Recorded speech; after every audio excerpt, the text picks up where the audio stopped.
الحمد لله الذي رفع السماء بقدرته ومدح الأرض بمشيته واستوى على العرش بقوته ليس له بديل ولا عديل ولا شارك ولا مشارك ونشهد أن لا إله إلا الله وحده لا شريك له ونشهد أن سيدنا وسندنا وأولانا ومولانا محمدا عبده ورسوله صلى الله عليه وعلى آله وأصحابه وأتباعه أما بعد فأعوذ بالله من الشيطان الرجيم بسم الله الرحمن الرحيم إنما المؤمنون الذين إذا ذكر الله وجلت قلوبهم وإذا تليت عليهم آياته زادتهم إيمانا وعلى ربهم يتوكلون الذين يقيمون الصلاة ومما رزقناهم ينفقون أولئك هم المؤمنون حقا لهم درجات عند ربهم ومغفرة ورزق كريم. وقال النبي صلى الله تبارك وتعالى عليه وسلم يا أبا سفيان جئتكم بكرامة الدنيا والآخرة وتركتكم على محجة بيداء ليلها كنهارها أو كما قال النبي صلى الله تبارك وتعالى عليه وسلم. میرے محترم پیارے بھائیو، اللہ تبارک و تعالیٰ نے ہر انسان کی فطرت میں آگے بڑھنے کا ایک جذبہ رکھا ہے. بہتر سے بہترین اور خوب سے خوب ترین کی جستجو میں انسان ہمیشہ سرگردہ پھرتا ہے. یہ صفت فقط انسانوں کے اندر ہی ہے، جانوروں میں بالکل نہیں ہے. 2000 سال پہلے کبوتر نے جو گھونسلہ بنایا تھا، 2000 سال کے بعد کبوتر ویسا ہی گھونسلہ بنا رہا ہے. 2000 سال پہلے چڑیا نے جو اپنا مالا بنایا تھا، 2000 سال کے بعد چڑیا اپنا مالا ویسے ہی بنا رہی ہے. اللہ تبارک و تعالیٰ نے انسان میں عقل کا ایک جذبہ رکھا ہے. عقل کی بنیاد پر انسان دن بدن آگے بڑھنے کی فکر میں ہے. انسان کہاں سے کہاں پہنچ گیا، بیل گاڑی سے راکٹ تک پہنچ گیا، جھونپڑی سے بنگلے تک پہنچ گیا، چھوٹی چھوٹی دکانوں سے بڑے بڑے مال تک پہنچ گیا. یہ اللہ تبارک و تعالیٰ نے انسان میں عقل کا ایک جذبہ رکھا ہے. تو عقل کی بنیاد پر دن بدن انسان آگے بڑھنے کی فکر میں ہے. میرے بھائی، آگے بڑھنا دو طرح کا ہوتا ہے. ایک آگے بڑھنا دین کے لیے ہوتا ہے اور ایک آگے بڑھنا دنیا کے لیے ہوتا ہے. اللہ کے نبی صلی اللہ تبارک و تعالیٰ علیہ وسلم نے تجارت کرنے کی ترغیب دی ہے، لیکن دنیا میں آگے بڑھنے کی ترغیب نہیں دی. تجارت کرنے کی بڑی ترغیب دی، تجارت کے فضائل سنائے، تجارت کے مسائل بتائے. تجارت کے فضائل بھی ہے، تاجر کے فضائل بھی ہیں اور تجارت کے مسائل بھی ہیں. اور مزدوری کرنے کے بھی فضائل بتائے کہ مزدوری کرنے پر اللہ کی طرف سے کیا ملے گا. لیکن اللہ تبارک و تعالیٰ نے کمانے کی حد رکھی ہے. انسان کتنا کماوے، انسان کتنا چھوڑے. ہماری جو شریعت ہے، شریعت اس میں حقوق بھی ہے، حدود بھی ہے. بندہ جب تک حق کو ادا کرتے ہوئے حدود کی رعایت کے ساتھ کاروبار کرے گا تو انسان حد میں رہے گا، دین بھی باقی رہے گا، دنیا بھی باقی رہے گی. اللہ نے قرآن کریم میں جگہ جگہ پر دنیا کی برائی کو تو بیان کیا ہے، لیکن دنیا کمانے کا نہ نہیں کہا، بلکہ دنیا میں بھی آگے بڑھنے کی ترغیب دی ہے. لیکن وہ دنیا جو دینداری کے ساتھ ہو. حدیث پاک میں ہے التاجر الصدوق الامین مع النبیین والصدیقین والشہداء والصالحین، کہ سچا اور امانت دار بزنس مین ہمارے واؤ کا، اگر اس کی زندگی میں صرف دو صفت ہے، تاجر ہے، امانت داری ہے اور سچائی ہے، زندگی میں کبھی تجارت میں جھوٹ نہیں بولتا، قسم کھا کر بیان نہیں کرتا، جھوٹ نہیں بولتا، کہ جھوٹ کی بنیاد پر روزی کم ہو جاتی ہے. صحیح بخاری کی حدیث ہے الکذب ینقص الرزق، کہ جو انسان جھوٹ بول کر تجارت کرے گا اللہ اس کی تجارت میں کمی لائے گا، اور جو قسم کھا کر تجارت کرے گا تجارت تو ہو جائے گی لیکن برکت ختم ہو جائے گی. یہ قسم کھا کر تجارت نہیں ہوتی. اور فرما اللہ کے نبی صلی اللہ تبارک تعالیٰ علیہ وسلم نے پروردگار عالم اس خریدنے والے کی مغفرت کرے جو بیچنے والے کا نقصان نہ کرے، اور اس بیچنے والے کی مغفرت کرے جو خریدنے والے کا نقصان نہ کرے. شریعت میں حدود ہے کہ سچا اور امانت دار تاجر کسی کو دھوکہ نہ دے تو کل قیامت کے دن یہ ہمارا واؤ کا تاجر نبیوں کے ساتھ اٹھے گا. کس کے ساتھ؟ جگہ پر کرو، بیٹھنے کا طریقہ یہ نہیں ہوتا، آگے جگہ نہیں ہونی چاہیے. نبیوں کے ساتھ اٹھے گا. لیکن زندگی میں صرف دو باتیں ہیں، سچائی اور امانت داری ہے. تو اللہ کے نبی صلی اللہ تبارک و تعالیٰ علیہ وسلم نے تجارت کے فضائل سنائے کہ نبیوں کے ساتھ اٹھے گا، صدیقین کے ساتھ اٹھے گا، شہداء کے ساتھ. شہید کا ایک خون کا قطرہ زمین پر گرنے کے پہلے پروردگار عالم شہید کی مغفرت کر دیتا ہے. اللہ اس کے ساتھ ہمارے یہاں کے بیپاری کو اٹھائے گا اور اللہ کے نیک بندوں کے ساتھ. تو اللہ کے نبی صلی اللہ تبارک و تعالیٰ علیہ وسلم نے تجارت خود کی ہے. آپ نے تجارت کے لیے 2 مرتبہ آپ نے بیرون کے ملک شام کے سفر کیے، سیریا کے، نبوت کے پہلے آپ نے بزنس کیا آپ نے 2 سفر کیے. یہ حضرت خدیجہ کے غلام میسرہ کے ساتھ کیے اور 12 سال کی عمر میں اپنے چچا ابو طالب کے ساتھ آپ نے سفر کیا ہے ملک شام کا تجارت کے لیے. اور آپ تجارت کی منڈی میں ایک ساتھی کو آپ نے یوں کہا، ایک ساتھی نے کہ میں ابھی آتا ہوں، آپ یہاں کھڑے رہو. کوئی خرید و فروخت کا مسئلہ تھا. 3 دن تک وہ ساتھی نہیں آیا. اب 3 دن تک اسی جگہ پر کھڑے رہے اور آپ نے وہی جگہ پر نماز ادا کی. اور 3 دن کے بعد جب وہ آیا تو بھول گیا تھا. تو صرف آپ نے اتنا بولا، بھائی تم وعدہ کر کے بھول جاتے ہو، یہ میرے نبی کے اخلاق تھے. کبھی کسی کو تکلیف نہیں پہنچائی، کبھی کسی کو نہیں ستایا. تجارت کرنے کے طریقے ہیں، تجارت کرنے کے آداب ہے. اور اللہ کے نبی نے مزدوری کرنے کے فضائل سنائے کہ من امسا کال لن امسا مغفورا لہ. جب کوئی انسان آٹو چلاتا ہے، گیریج میں جاتا ہے، کھیتی کرتا ہے، مزدوری کرتا ہے، 5 وقت کی نماز کی پابندی کے ساتھ، جب شام کو گھر پر آتا ہے اس کے بدن میں درد ہوتا ہے، اس کے سر میں درد ہوتا ہے، پروردگار عالم اس کے سارے گناہوں کو معاف کر لیتے ہیں. یہ مزدوری کرنے کے فضائل سنائے. کعب بن عجرہ فرماتے ایک مرتبہ آپ صلی اللہ تبارک و تعالیٰ علیہ وسلم کے ساتھ ہم سب بیٹھے تھے صحابہ کرام، اور ایک نوجوان وہاں سے گزرا، باڈی کارڈ روایت میں فی جلدہ و نشاطہ، اس کا بدن، اس کا جسم بہت مضبوط تھا، طاقتور نوجوان. تو صحابہ نے کہا کاش کہ اللہ کے راستے میں ہوتا، اللہ کے راستے میں نکلتا. تو آپ نے فرمایا من خرج یسعی، اس لیے وہ گھر سے نکلتا ہے تاکہ حلال روزی کماوے، حلال کمائی کماوے. اور اس کے گھر میں 2 بوڑھے ماں باپ ہیں، ابوین شیخین، 2 بوڑھے ماں باپ ہیں. تو بوڑھے ماں باپ کی خدمت کے لیے حلال روزی کی تلاش میں گھر سے نکلتا ہے تو وہ اللہ کے راستے میں ہے. اور اب دوسری بات فرمائی من خرج یسعی، وہ اس لیے گھر سے نکلتا ہے کہ اس کے گھر پر بیوی کے چھوٹے چھوٹے بچے ہیں، اور اس کی بیوی اور اس کے چھوٹے چھوٹے بچے کسی کے سامنے ہاتھ نہ پھیلاوے. ان کے لیے حلال روزی کے لیے پسینہ بہاتا ہے، وہ بھی اللہ کے راستے میں ہے. اور تیسری بات فرمائی وہ اس لیے گھر سے نکلتا ہے اگر کسی کے سامنے ہاتھ پھیلانے کی ضرورت نہ پڑے، مزدوری کرے، مجاہدہ کرے، محنت کرے، وہ بھی اللہ کے راستے میں ہے. اور آپ نے چوتھی بات فرمائی اگر وہ گھر سے اس لیے نکلتا ہے راعیا مفاخرا، کہ میں بڑا بزنس مین بنوں، بڑا کاروباری بنوں اور لوگوں کے لیے میری شہرت ہو جاوے اور مال کماتے کماتے آدمی میں گھمنڈ پیدا ہو جاوے، تو آپ نے کہا فہو فی سبیل الشیطان، وہ تو شیطان کے راستے میں ہے. کتنے نادان ہیں جو ترقی پر کرتے ہیں غرور، ہم نے چڑھتے ہوئے سورج کو بھی ڈھلتے دیکھا ہے. کتنے بے وقوف ہیں، چند پیسے آ جاتے ہیں، چند ڈگری مل جاتی ہے، عہدہ مل جاتا ہے تو آدمی کا بولنا بدل جاتا ہے، آدمی کا طور و طریق بدل جاتا ہے، آدمی کا بیٹھنا بدل جاتا ہے، آدمی کا رویہ بدل جاتا ہے. کتنے نادان ہیں جو ترقی پر کرتے ہیں غرور، ہم نے چڑھتے ہوئے سورج کو بھی ڈھلتے دیکھا ہے. انسان کو غریب بننے میں دیر نہیں ہوتی اور انسان کو بیماری آنے میں دیر نہیں ہوتی. آدمی کو کتنی ہی طاقت اللہ نے دی ہو، طاقت ہو، باڈی ہو، جسم مضبوط ہو، لیکن کبھی آدمی کو تکبر نہیں کرنا چاہیے کہ طاقت اور جسم میں ایسی بیماری پیدا ہو جاتی ہے کہ انسان کھوکھلا ہو کر قبر کی گود میں چلا جاتا ہے. اور مال آنے کی بنیاد پر کبھی زبان سے ایسا جملہ نکل جاتا ہے تو پروردگار عالم اس کو ایسا غریب کرتا ہے کہ ہماری واؤ کی گلیوں میں بھیک مانگنے والا اتنا بھکاری نہیں ہوتا.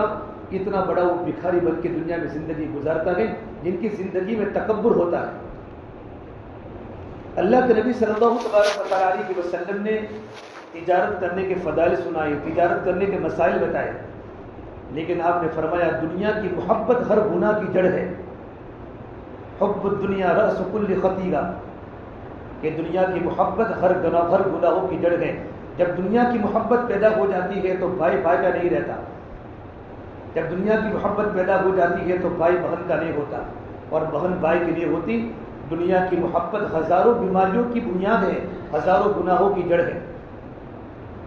اور فرما اللہ کے نبی صلی اللہ تبارک و تعالیٰ علیہ وسلم نے، اگر قرآن کریم میں اللہ تعالیٰ نے فرمایا اگر مجھے ایمان والوں کے ایمان کا خطرے کا اندیشہ نہ ہوتا تو میں کافروں کی گھروں کی چھتوں کو سونے کی بناتا، ان کے گھر کے کیواڑوں کو چاندی کے بناتا، اور ان کے بدن کو میں لوہے کے بناتا، کبھی وہ بیمار نہ ہوتے۔ لیکن ایمان والا غیر مسلموں کی جائیداد کو دیکھ کر، ان کے کاروبار کو دیکھ کر، اور دیوالی کی سیزن میں چمکتی لائٹوں کو دیکھ کر ایمان والا اپنے ایمان کو چھوڑ دیتا۔ وَلَوْلَا أَن يَكُونَ النَّاسُ أُمَّةً وَاحِدَةً لَجَعَلْنَا لِمَن يَكْفُرُ بِالرَّحْمَنِ لِبُيُوتِهِمْ سُقُفًا مِّن فِضَّةٍ وَمَعَارِجَ عَلَيْهَا يَظْهَرُونَ وَلِبُيُوتِهِمْ أَبْوَابًا وَسُرُرًا عَلَيْهَا يَتَّكِئُونَ وَزُخْرُفًا وَإِن كُلُّ ذَلِكَ لَمَّا مَتَاعُ الْحَيَاةِ الدُّنْيَا وَالْآخِرَةُ عِندَ رَبِّكَ لِلْمُتَّقِينَ۔ پروردگار عالم ان آیات میں فرماتے ہیں اگر مجھے ایمان والوں کے ایمان کے خطرے کا اندیشہ نہ ہوتا تو میں غیر مسلموں کی گھروں کی چھتوں کو سونے کی بناتا، اور ان کے گھر کے کیواڑوں کو میں چاندی کے بناتا۔ لیکن ایمان والا ان تمام کو دیکھ کر اپنے ایمان کو چھوڑ دیتا۔ ایک انسان کی چھوٹی سی دکان ہے، چھوٹی سی دکان، اگر میں جا کر یوں کہ تیری دکان تو برابر نہیں ہے تو اس کو تکلیف ہوتی ہے، مولوی صاحب آپ کو کیا معلوم اس میں میرا کتنا پسینہ لگا ہے، میرا کتنا سرمایہ لگا ہے، میرے کتنا مال لگا، تب جا کے میری مارکیٹ میں ایک دکان بنی ہے اور ایک دکان تیار ہوئی ہے۔ ایک انسان ایک فیکٹری کھولی، اور کو جا کر یوں کہ تمہاری فیکٹری برابر نہیں ہے، جگہ برابر نہیں ہے، تو فیکٹری بنانے والا ناراض ہو جاتا ہے، یہ پاگل تجھے پتہ ہے اس فیکٹری کو بنانے کے مجھے میرا کتنا سرمایہ لگا ہے، میرا کتنا پسینہ گنا ہے، میری کتنی محنت ہوئی ہے۔ اتنا بڑا جہاں اللہ تعالیٰ نے بنایا، ساتوں سمندروں کو بنانے والا اللہ، ساتوں آسمان کو بنانے والا، ساتوں زمین کو بنانے والا، 7 بر آدم کو پیدا کرنے والا اللہ یہ فرماتا ہے اگر میرے نزدیک دنیا کی قدر و قیمت اگر مچھر کے پر کے برابر بھی ہوتی نا تو میں غیر مسلم کو ایک گھٹ پانی کا بھی نہ پلاتا۔ حالانکہ اللہ نے لو كانت تعدل عند اللہ جناح بعوضہ ما سقى کافر منها شربة ماء، اگر میرے نزدیک دنیا کی قدر و قیمت ایک مچھر کے پر کے برابر بھی ہوتی تو میرے نافرمان کو میں ایک گھٹ پانی کے نہ پلاتا۔ اس سے معلوم ہوتا ہے پروردگار کے سامنے دنیا کی کوئی قدر و قیمت نہیں ہے۔ لیکن چونکہ اللہ نے دنیا کو ضرورت کی جگہ بنائی ہے، دنیا مقصد نہیں، مقصد دین ہے، دنیا ضرورت پوری کرنے کی جگہ ہے، دنیا خواہش پوری کرنے کی جگہ نہیں ہے۔ لیکن خواہش پوری کرنے کی جگہ تو اللہ نے جنت بنائی ہے، جنت میں انسان کی ہر تمنا پوری ہوگی، ہر خواہش پوری ہوگی۔ اب اللہ فرماتے ہیں اعدت لعبادی الصالحین، میں نے اپنے نیک بندوں کے لیے ایسی جنت تیار کی ہے ما لا عین رأت ولا اذن سمعت ولا خطر علی قلب بشر، نہ کسی آنکھ نے جنت کے نظاروں کو دیکھا ہوگا، نہ کسی کان نے جنت کے نظاروں کو سنا ہوگا، نہ کسی کے دل پر جنت کا خیال گزرا ہوگا۔ اللہ تبارک و تعالیٰ نے اپنے نیک بندوں کی اتنی بڑی جنت بنائی ہے کہ دنیا کیا ہے کہ دنیا صرف ضرورت پوری کرنے کی جگہ ہے، خواہش پوری کرنے کی جگہ نہیں۔ خواہش پوری کرنے کی جگہ تو اللہ نے جنت بنائی۔ اللہ کے نبی صلی اللہ تبارک و تعالیٰ علیہ وسلم ایک مثال دے کر اپنی امت کو سمجھا رہے ہیں کہ اگر ابن آدم کو سونے کا جنگل بھر کر دے دیا جائے، اس کو سونے کا جنگل، ہمارے گھر میں تھوڑا سونا تو ہم گھر میں کتنا چھپا کر رکھتے ہیں، یہاں تک گھر کے بچوں کو بھی پتہ نہیں ہوتا، اور میاں بیوی چھپا کے رکھتے ہیں کہ قیمتی چیز ہے، گولڈ ہے، سلور ہے، آدمی چھپا کے رکھتا ہے۔ اللہ کے نبی صلی اللہ تبارک و تعالیٰ علیہ وسلم سارے نبیوں کے سردار کی مثال دیتے ہیں کہ پروردگار عالم اگر دنیا کے انسان کو سونے کا جنگل بھر کر دے لو اعطی وادیا من ذهب احب الیہ ثانیہ، کتنا بڑا جنگل کہ ہمارے سوئیگام کے آگے کتنا بڑا صحرا ہے، راجستھان میں کتنا بڑا صحرا ہے، افریقہ میں کتنا بڑا صحرا ہے، کتنے بڑے بڑے جنگلات ہیں، سارا جنگل ایک انسان سارا جنگل بھر کر اللہ سونا دے تبھی انسان الحمدللہ نہیں کہے گا، بلکہ دوسرے جنگل کی تمنا کرے گا۔ لو اعطی وادیا من ذهب احب الیہ ثانیہ، ایک دکان ہے ماشاءاللہ سارے بھائی کا گزران ہو رہا ہے، سب کا وقت اللہ کے راستے میں لگ رہا ہے، 2 بھائی یہاں ہیں، 2 بھائی اللہ کے راستے میں ہیں، ایک بیرون میں ہے، ایک اندرون میں کام کرتا ہے، چاروں بھائی کی فیملی کو اللہ تعالیٰ پلاتا ہے، دکان بطور اسباب کے ہیں، اب چاروں کی الگ کر دی اور چاروں نے اپنے پیروں میں زنجیریں ڈال دی، دکانیں بڑھنے سے روزی نہیں بڑھتی، مجبوری بڑھتی ہے۔ کیا بڑھتی ہے؟ مجبوری بڑھتی ہے، روزی نہیں بڑھتی۔ روزی بھی اتنی ہی ملے گی جتنی کہ مقدر میں لکھی ہے۔ اللہ فرماتے یا ابن آدم خلقتک للعبادۃ فلا تلعب، یہ آدم کے بیٹے تیرے پیدا کرنے کا مقصد صرف میری عبادت ہے، تو دنیا میں زیادہ کھیل کود مت کر۔ ہمارے پیدا ہونے کا مقصد کیا ہے میرے بھائی؟ اللہ تبارک و تعالیٰ کی عبادت ہے۔ وما خلقت الجن والانس الا لیعبدون، ہم نے انسانوں کو و جناتوں کو اللہ تبارک و تعالیٰ کی عبادت کے لیے پیدا کیا ہے۔ ہمارا دنیا میں آنے کا مقصد چمک دمک نہیں ہے، دنیا کا ڈیکوریشن نہیں ہے، دنیاوی زیب و زینت نہیں ہے۔ ارے مٹ جانے والی بھی کوئی سلطنت ہوتی ہے، ڈوب جانے والا بھی کوئی عروج ہوتا ہے۔ جس زندگی کو موت کھا جائے وہ بھی کوئی زندگی ہے، جس جوانی کو بوڑھاپا کھا لے وہ بھی کوئی جوانی ہے، جس مال پہ فقر کا ڈر ہو وہ بھی کوئی مال ہے، جن عزتوں کے پیچھے ذلتیں ہو وہ بھی کوئی عزت ہے، جن محبتوں کے پیچھے نفرتیں ہو وہ بھی کوئی محبت ہے، جن گھروں کو اجڑ جانا ہو، جہاں مکڑیوں کے جالے تن جانے ہو۔ کل بیت وان طالت سلامتها، بڑے بڑے محل جا کر دیکھو تو صحیح، آج وہاں مکڑیوں کے جالے ہیں۔ دنیا چندین کا کھیل ہے، یہی تجھ کو دل ہے رہو سب سے اعلیٰ، وہ زینت نرالی وہ فیشن نرالا، جیا کرتا گے یوں ہی کیا مرنے والا، تجھے حسن ظاہر نے دھوکے میں ڈالا، تجھے پہلے بچپن نے برسوں کھلایا، جوانی نے پھر تجھ کو مجنوں بنایا، بڑھاپے نے پھر آنکھیں کیا کیا ستایا، اجل تیرا کر دے گی بالکل صفایا، جگہ جی لگانے کی دنیا نہیں ہے، یہ عبرت کی جاگے تماشا نہیں ہے، یہاں کے سوکھ تھوڑے ہیں یہاں کے دکھ زیادہ ہے، یہاں کی مسکراہٹیں تھوڑی ہیں یہاں کی چیخیں زیادہ ہیں، یہاں کا ہنسنا تھوڑا ہے یہاں کا رونا زیادہ ہے، یہاں کی آبادی تھوڑی ہے یہاں کی ویرانی زیادہ ہے، دنیا مکڑی کا جالا ہے، دنیا دھوکے کا سامان ہے۔ وَمَا الْحَيَاةُ الدُّنْيَا إِلَّا لَعِبٌ وَلَهْوٌ، قرآن کریم میں اللہ تعالیٰ جب دنیا کو بیان کرتے ہیں تو اللہ کا لہجہ بدل جاتا ہے۔ وَمَا الْحَيَاةُ الدُّنْيَا إِلَّا لَعِبٌ وَلَهْوٌ، یہ ہے کیا دنیا؟ یہ تو کھیل کود ہیں۔ قرآن نے بڑے بڑے مال کو کھیل کود کہا، بڑی بڑی دکانوں کو کھیل کود کہا، شاپنگ سینٹروں کو کھیل کود کہا، سپر مارکیٹ کو قرآن نے کھیل کود کہا۔ اعلموا انما الحیاۃ الدنیا لعب ولہو وزینۃ وتفاخر بینکم وتکاثر فی الاموال والاولاد، یہ لوگوں دل کے کانوں سے بات جان لو، یہ بڑی بڑی فیکٹریاں، یہ بڑے بڑے مالز، یہ بڑے بڑے شاپنگ سینٹر، یہ بڑی بڑی سپر مارکیٹیں، یہ اللہ تعالیٰ کی نگاہ میں کھیل کود ہے، اللہ کی نگاہ میں کھیل کود ہے۔ ہمارا دنیا میں آنے کا مقصد اللہ تبارک و تعالیٰ کی عبادت ہے۔ پھر اللہ آگے فرماتے ہیں میرے بندے وَقَسَمْتُ لَكَ رِزْقَكَ فَلَا تَتَعَبْ، میرے بندے میں نے تیری روزی کو تقسیم کر لی ہے تو اپنے آپ کو زیادہ روزی کے پیچھے مت تھکا، اپنے آپ کو عبادت کے پیچھے تھکا، نماز میں تھکا، رکوع میں تھکا، سجدوں میں تھکا، لمبے لمبے سجدے کر کے اللہ کا قرب حاصل کر، اللہ کے بندوں کو اللہ کے دین کی دعوت میں تھکا، اللہ کے راستے میں نکل کر اپنے قدموں کو تھکا۔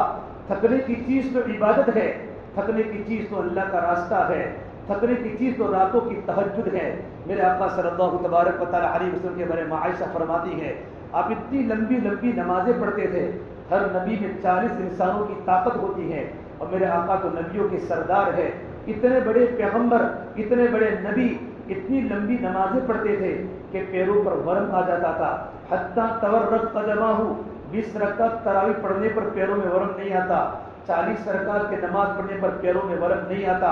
اور نبی میں تو روحانی طاقت بھی ہوتی ہے، جسمانی طاقت بھی ہوتی ہے، کتنے لمبے لمبے سجدے ہوں گے، کتنے لمبے لمبے رکوع ہوں گے، کتنا لمبا قیام ہوگا، کتنا اللہ کا تعلق ہوگا، کتنی اللہ کی محبت ہوگی، کیونکہ دل بنا ہوا تھا۔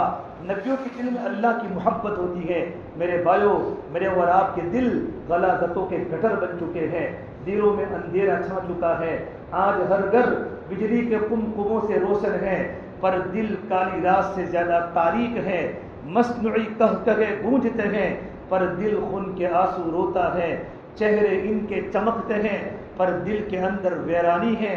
لباس ہمارے زرق برق ہیں، پر دل کے اندر خاک آلود ہے۔ اوپر تو رنگوں کی بہار ہے، اندر تو ویرانوں کے راج ہیں۔ اوپر تو خوشیوں کے سامان ہیں، اندر تو بربادیوں کے گیت ہیں۔ اوپر سے خوشحال اندر سے بدحال، یہ کیوں ہو رہا ہے؟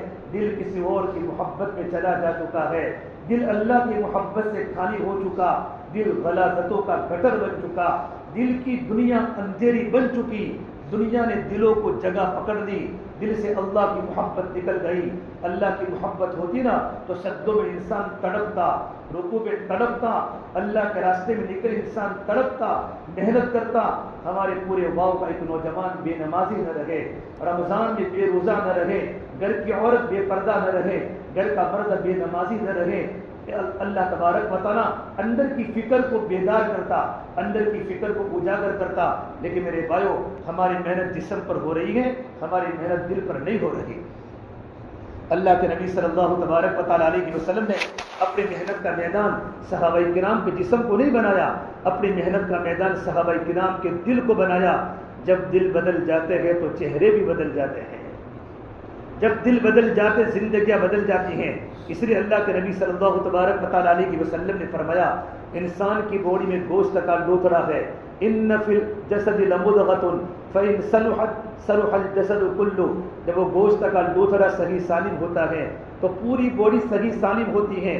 اگر وہ گوشت کا لوتھڑا بیکار ہو جاتا ہے، فاسد ہو جاتا ہے، خراب ہو جاتا ہے تو پوری باڈی خراب ہو جاتی ہے۔ پھر اللہ کے نبی صلی اللہ تبارک و تعالیٰ علیہ وسلم فرمایا، الا وہی القلب، اور وہ انسان کا دل ہے۔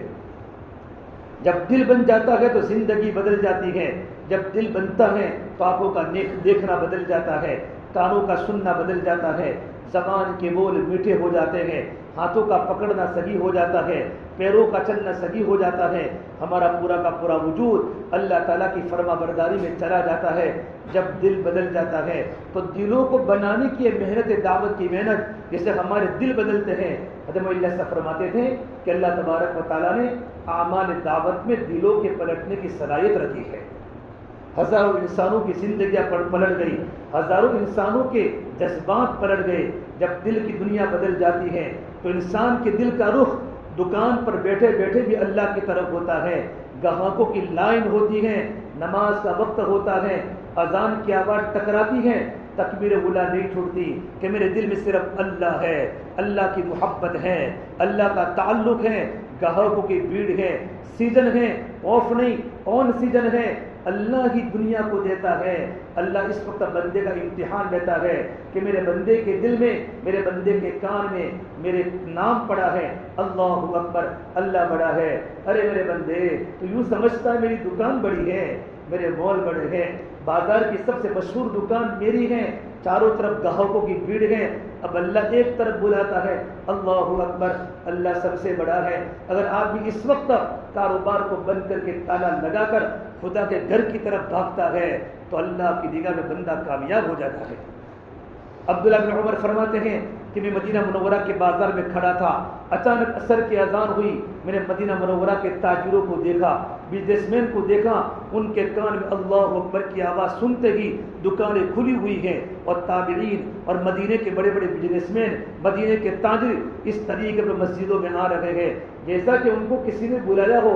اس وقت میری زبان پر یہ آیت جاری ہو گئی کہ اللہ نے انہی لوگوں کے بارے میں آیت نازل فرمائی ہے، رجال لا تلہیہم تجارت ولا بیع عن ذکر اللہ واقام الصلاۃ وایتاء الزکاۃ۔ یہ تو ایسے مرد ہیں، قرآن نے ایسے بیپاریوں کو مرد کہا، ایسے بزنس مین کو مرد کہا، رجال کہا۔ یہ تو ایسے مرد ہیں جن کا خرید و فروخت کرنا، لے بیچ کرنا، جن کا بیچنا اور خریدنا اللہ کے ذکر سے، نماز کے قائم کرنے سے، زکوٰۃ کے دینے سے ان کو غفلت میں نہیں ڈالتا۔ کیوں؟ ان کے دل میں ڈر ہے۔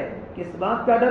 گاہک چلا جائے گا، اس بات کا ڈر نہیں۔ یخافون یوما تتقلب فیہ القلوب والابصار، وہ اسے دین سے ڈرتے ہیں جس دن دل بھی پلٹ جائے گا اور آنکھیں بھی پلٹ جائے گی، اور وہ قیامت کے دن کا ڈر ہے، اور وہ دھماکے کا ڈر ہے۔ یا ایھا الناس اتقوا ربکم ان زلزلۃ الساعۃ شیء عظیم، کہ دنیا کے انسانوں اس اللہ تبارک و تعالیٰ سے ڈرو کہ وہ اللہ تبارک و تعالیٰ جب زلزلہ بھیجے گا، قیامت کا زلزلہ بڑی خطرناک چیز ہے۔ اور میرے بھائی، موت تو ہر ایک کو آنی ہے، ہر ایک کو موت کا مزہ چکھنا ہے۔ عقل مند انسان وہ ہیں، فرما اللہ کے نبی صلی اللہ تبارک و تعالیٰ علیہ وسلم نے، الکیس من دان نفسہ، عقل مند وہ ہیں جو اپنے نفس کی نگرانی کرے کہ میرے دل میں دنیا کتنی ہے، میرے دل میں آخرت کتنی ہے، میرے دل میں دنیا کی جگہ کتنی ہے۔ انسان سمندر میں سفر کرے جہاز میں کوئی مسئلہ نہیں، پورے سمندر میں جہاز میں سفر کرتا ہے، پانی جہاز کے باہر ہے کوئی بات نہیں، بہت اچھی چیز ہے، لیکن پانی اگر جہاز کے اندر آ جاوے تو جہاز بھی ڈوبے گا اور جہاز کے اندر بیٹھنے والے مسافر وہ بھی پانی میں ڈوب جائیں گے۔ دنیا ہمارے اطراف میں بڑے بڑے کاروبار ہیں۔ ابو حنیفہ بہت بڑے تاجر تھے، کوفہ میں ان کی 100 دکانیں تھیں، بصرہ میں ان کی دکانیں تھیں، بغداد میں ان کا شاپنگ سینٹر تھا ہمارے امام صاحب رحمۃ اللہ علیہ کا، لیکن 40 سال تک عشاء کی وجود فجر کی نماز پڑھی ہے، فجر کی نماز پڑھی ہے۔ سعید بن مسیب کتنے بڑے آدمی، جیسے ہمارے میمن برادری میں خاص طور پر کہتے ہیں نا یہ کولسا والا، یہ چونا والا، اتنے کاروبار کرتے کہ لوگ ان کے نام کی جگہ کاروبار کے نام لیتے ہیں۔ یہ کون بھائی؟ یہ کولسا والا، یہ کون؟ یہ چونا والا، یہ کون؟ یہ تیل والا، انہیں لوگ کاروبار کے نام سے جانتے ہیں۔ سعید بن مسیب کو زیتونی کے سعید زیتونی کے نام سے ان کو پکارتے تھے۔ وہ فرماتے اللہ کی قسم 25 سال مسجد میں آنے کے بعد اذان ہوئی ہے، اور یہ فرماتے کہ اللہ کی قسم میں نے کسی مقتدی کی پیٹھ نہیں دیکھی۔ کیا مطلب؟ صفے اللہ کی پابندی تھی۔ اتنے بڑے زیتون کی تجارت کرنے والے، زیتون کے بیاپاری، ملکوں میں ان کے بڑے بڑے کاروبار تھے، بڑی بڑی دکانیں ان کی ملکوں میں تھیں، لیکن فرماتے ہیں 25 سال تک میں نے کسی مقتدی کی پیٹھ نہیں دیکھی، اور 15 سال تو میرے ایسے گزرے ہیں کہ مسجد میں آنے کے بعد اذان ہوئی ہے۔ وہ بھی تو تاجر تھے، ہم بھی تو تاجر ہیں۔ اللہ کے نبی کے زمانے کے تاجر، رحمان تاجر، مکہ المکرمہ مالدار صحابہ کرام بھی تھے، غریب صحابہ کرام بھی تھے۔ مدینہ منورہ کے اکثر صحابہ انصار مدینہ غریب تھے، کھیتی باڑی کرتے تھے، باغات والے تھے۔ مکہ کے صحابہ بڑے بڑے تاجر تھے۔ ٹاپ 10 صحابہ جن کو اللہ کے نبی صلی اللہ تبارک و تعالیٰ علیہ وسلم نے جنت کی بشارت سنائی، ابو بکر جنتی، عمر جنتی، عثمان جنتی، علی جنتی، ابو عبیدہ بن جراح جنتی، سعید جنتی، طلحہ جنتی، زبیر جنتی، عبدالرحمن بن عوف جنتی۔ مدینے کے ٹاپ کے تاجر، بہت بڑے مالدار صحابی، لیکن جنتی ہیں۔ بڑے بڑے بزنس مین کو دنیا میں جنت کی بشارت ملتی ہے۔ وہ فرماتے ہیں زندگی گزر گئی کبھی ہماری نماز تکبیر اولیٰ کے بغیر نہیں ہوئی۔ میرے پاس تجارت کرنے کے اصول ہیں، بڑے بڑے مالدار بننا اچھی چیز ہے، پہلے دیندار بنو پھر مالدار بنو تو ہمارا مال صحیح جگہوں پر لگے گا۔ ایک مرتبہ مدینہ منورہ میں شور ہوا، کیا ہوا؟ مدینہ منورہ میں شور ہوا۔ عائشہ فرماتی ہیں اپنے خادمہ کو بھیجا، اپنے خادم کو کہ جا کر مدینے میں دیکھ کر آؤ کیا کسی نے مدینے پر حملہ تو نہیں کر لیا، اتنا شور ہو رہا ہے۔ جب خادم نے آ کر دیکھا کہ مدینہ منورہ کی مارکیٹ میں عبدالرحمن بن عوف رضی اللہ عنہ کھڑے ہیں اور ان کا اتنا سارا مال آیا ہوا ہے کہ پہلا اونٹ مدینے کی مارکیٹ میں ہے اور آخری اونٹ مصر کے بازاروں میں ہے۔ ایجپٹ تک مصر کے بازار میں آخری اونٹ ہیں، پہلا اونٹ مدینے کی مارکیٹ میں ہے۔ سارے کے سارے اونٹ گلوں سے لدے ہوئے ہیں، بھرے ہوئے ہیں، اور غریبوں کا شور ہے، یتیموں کا شور ہے، چھوٹے چھوٹے بزنس مین کھڑے ہیں مال کو لینے کے لیے۔ خادم نے جا کر عائشہ کو فرمایا کہ کسی نے مدینہ منورہ پر حملہ نہیں کیا، حضرت عبدالرحمن بن عوف کا مال ملک شام سے مصر سے آیا ہوا ہے۔ تو عائشہ نے کہا عبدالرحمن کو جا کر کہہ دو اتنا سارا مال ہوتے ہوئے جنت میں کیسے جاؤ گے؟ حلالھا حساب حرامھا عذاب، حلال پر تو حساب ہے، حرام پر تو عذاب ہے۔ اللہ کی طرف 2 سوال ہوں گے، مال کہاں سے کمایا اور مال کو کہاں لگایا۔ کہاں سے کمایا اس کا بھی حساب ہے، کہاں پر لگایا اس کا بھی جواب ہے۔ مال تم نے کہاں سے کمایا اور تم نے مال کو کہاں پر لگایا۔ عبدالرحمن بن عوف کھڑے ہوئے تھے، پورا مجمع صحابہ کا بھرا ہوا تھا، تاجروں کا، یتیموں کا بھی، غریبوں کا بھی، اور عائشہ کا پیغام سنایا۔ عبدالرحمن، عائشہ فرماتی ہیں اتنا سارا مال ہوتے وہ جنت میں کیسے جاؤں گے؟ اسی وقت حضرت عبدالرحمن بن عوف نے سارا کا سارا مال یتیموں پر، غریبوں پر اور اللہ کے دین کے مصارف پر، اللہ کے دین کے تقاضوں پر خرچ کر دیا، اور یہ فرمایا عائشہ کو جا کر کہہ دو ہم جنت میں ایسے جائیں گے، جنت میں ایسے جائیں گے۔ جنت میں جانے کا آسان عمل بتایا کہ خرچ کر کے جنت۔ مال بہت بڑی اللہ تبارک و تعالیٰ کی نعمت ہے، مال فتنہ نہیں، مال نعمت کس کے لیے؟ حدیث پاک میں ہے نعم المال للرجل الصالح، مال اللہ تبارک و تعالیٰ کی بڑی نعمت ہے نیک آدمی کے لیے۔ نیک آدمی کے لیے مال نعمت ہے، برے آدمی کے لیے مال فتنہ ہے، وبال ہے۔ نیک آدمی کے پاس مال ہوگا تو مال کو صحیح جگہ پر خرچ کرے گا، یتیموں پر کرے گا، بیواؤں پر کرے گا۔ جب بھی اللہ کا دین کا تقاضا ہوگا، اللہ کے دین کے مصارف ہو گئے، مال خرچ ہوتا رہے گا۔ میرے آقا صلی اللہ تبارک و تعالیٰ علیہ وسلم کی سخاوت تیز ہوا سے بھی زیادہ ہو جاتی تھی۔ میرے بھائی سخی بنو، بخیل مت بنو۔ سخی جنت سے قریب ہے، سخی اللہ سے قریب ہے، بخیل آدمی جہنم سے قریب ہے۔ بخیل 5 وقت کی نماز کے پڑھنے کے باوجود بخیل جنت میں کبھی نہیں جائے گا۔ شیطان کی دوستی بخیل سے، سخی سے، شیطان کی دوستی بخیل سے ہے، سخی سے نہیں ہے۔ شیطان کہتا ہے اگر سخی فاسق بھی ہوگا تو اللہ کی رحمت سے امید ہے، اس کی سخاوت اس کو جنت میں لے جائے گی۔ بخیل عابد بھی ہے، شیطان کہتا ہے مجھے عابد بخیل سے کوئی خطرہ نہیں، اس کا بخل ہی اس کو جہنم میں لے جانے کے لیے کافی ہے۔ مال تو آنے جانے والی چیز ہے، اصل اپنی زندگی کو قیمتی بنانا، اپنی زندگی کو قیمتی بنانا۔ تو اللہ فرماتے میرے بندے میں نے تیری روزی کو تقسیم کر لیا ہے، تو زیادہ اپنے آپ کو روزی کے پیچھے مت تھکا۔ ہر ایک کو مقدر کی روزی ملے گی۔ جس پرچی میں اللہ نے انسان کی موت لکھی ہے، اسی پرچی میں اللہ نے انسان کی مقدر کی روزی لکھی ہے۔ آپ نے دیکھا ہوگا کسی انسان کے انتقال کا وقت ہوتا ہے تو سکرات کا وقت ہوتا ہے، گھر والے جمع ہوتے ہیں، اس کے منہ میں پانی ڈالو، لیکن کبھی کبھی پانی باہر آ جاتا ہے، اس کے مقدر کا قطرہ دنیا کا ختم ہو چکا ہے۔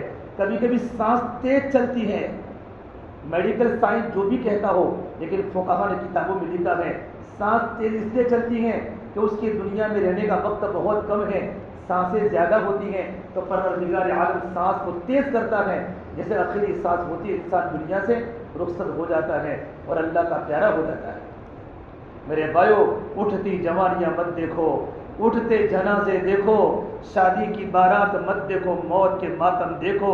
ہم سب کو مرنا ہے اور ہم سب کو قبر میں جانا ہے، اللہ کے سامنے کھڑا ہونا ہے، زندگی کے ایک ایک دن کا حساب دینا ہے، ایک ایک روپے کا حساب دینا ہے، اور قبر میں جانے کے بعد کوئی کسی کو یاد نہیں کرتا۔ یہ تمہارا باپ کا قبرستان ہے۔ کتنے تمہارے یہاں کے نوجوان بائک پر، ایکٹیوا پر اور گاڑیوں پر کانوں میں ایئر فون لگا کر وہاں سے گزرتے ہیں، اور گانا گاتے گاتے، گانا سنتے سنتے، کاروبار کی باتیں کرتے کرتے، دوستوں سے باتیں کرتے کرتے فون پر وہاں سے گزرتے ہیں۔ ان کو پتہ ہے میرے ماں کی قبر ہے، میری دادی کی قبر ہے، میرے دادا کی قبر ہے، لیکن کسی کو فاتحہ پڑھنے کی توفیق نہیں ہوتی۔ یہ دنیا تو دھاگے کا سامان ہے۔ ماں مری پڑی قبر میں ہے، اپنے بچے سبحان اللہ سننے کی محتاج ہے، میرا بیٹا سبحان اللہ پڑھ کے مجھے دے، سورہ فاتحہ مجھے پڑھ کے دے، لیکن دنیا کی مشغولی جب خود نماز نہیں پڑھنے دیتی، خود اللہ کے راستے میں جانے نہیں دیتی، وہ اپنی ماں کو کیا یاد کرے گا؟ ابھی ہمارے احمد آباد میں ہماری بلڈنگ کے آگے ایک ڈاکٹر مقیم کے چچا کا انتقال ہوا۔ لڑکا بھی کینیڈا میں ہے اور لڑکی بھی کینیڈا میں ہے، میاں بیوی دونوں گھر پر ہیں، میاں کا انتقال ہو گیا۔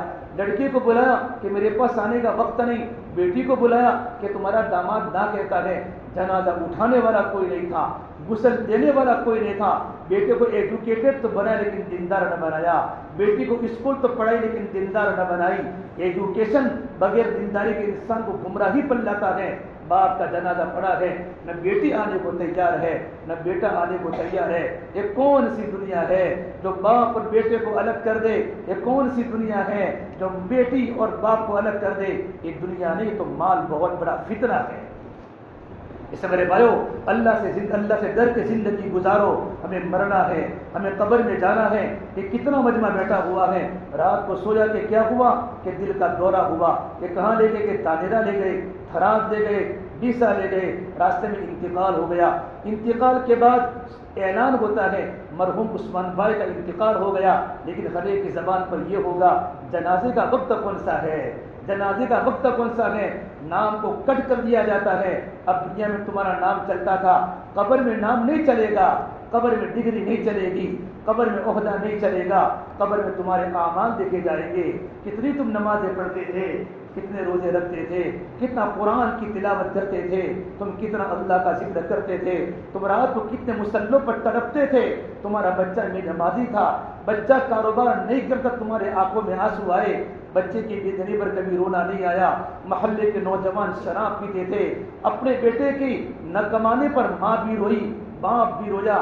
محلے کے نوجوان اللہ کی نافرمانی میں تھے، کبھی گشت کر کے یا کبھی ان کو اللہ کی دین کی دعوت دی، میرے آقا صلی اللہ تبارک و تعالیٰ علیہ وسلم حضرت منیب ازدی فرماتے ہیں میں نے میرے سرکار کو دیکھا فجر کی نماز کے بعد آپ ملاقاتوں میں نکلے. کون؟ آپ صلی اللہ تبارک و تعالیٰ علیہ وسلم جو نبیوں کے سردار ہے، نبیوں کے سردار ہیں، خاتم النبیین ہیں. جب میرے آقا ملاقات میں گئے، اللہ کے بندوں کو اللہ سے جوڑنے کے لیے گئے.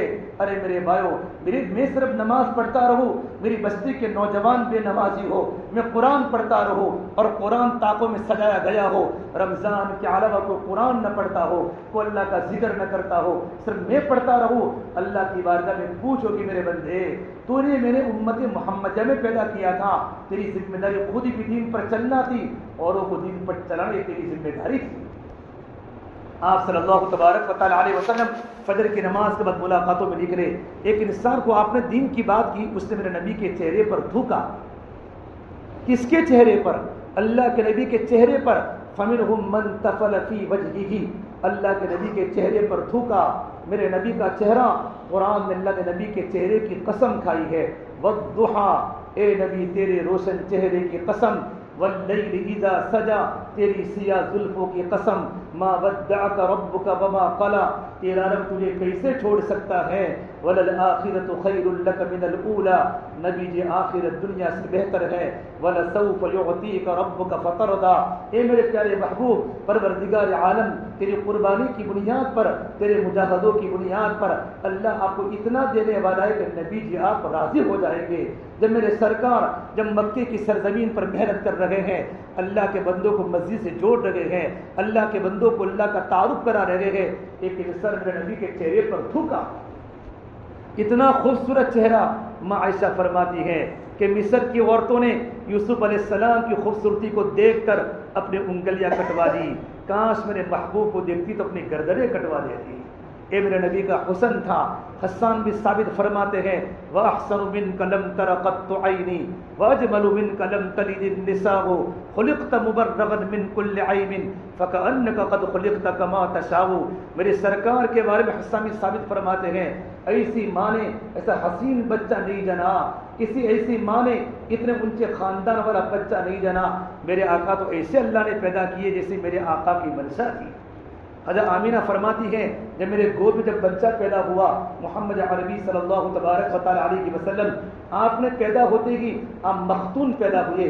بچہ جب پیدا ہوتا ہے دنیا میں اگر ختنہ کرایا جاتا ہے، جب میرے نبی پیدا ہوئے ولید مختوناً، آپ مختون پیدا ہوئے. جب بچہ پیدا ہوتا ہے تو بچے کے ناک کو کاٹا جاتا ہے. میرے سرکار جب پیدا ہوئے بالکل پاک پوتر تھے، آپ کے بدن پر کوئی ناپاکی کا نشان نہیں تھا. آپ ختنہ شدہ پیدا ہوئے.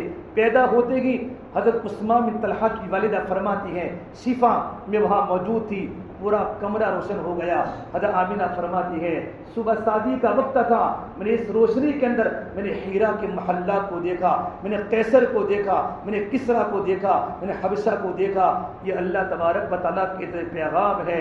محمد صلی اللہ تبارک و تعالیٰ علیہ وسلم جو کلمہ لے کر آئے ہیں وہ کلمہ افریقہ کے جنگلوں میں پہنچے گا، کسرا کی دیواروں میں پہنچے گا، قیصر کے محلات کو فاتح کرے گا.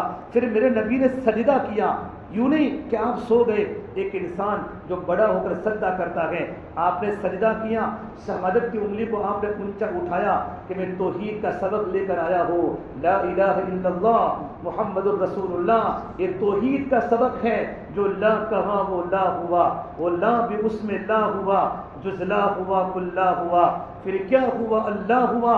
یا اللہ کی مدد کی جائے گی. بتوں کو توڑنے کے لیے آیا ہوں. لا الہ الا اللہ یہ ظاہر یہ اندر کی چیز ہے، محمد الرسول اللہ یہ باہر کی چیز ہے. لا الہ الا اللہ یہ ظاہر ہو نہیں سکتا، محمد الرسول اللہ یہ چھپ نہیں سکتا.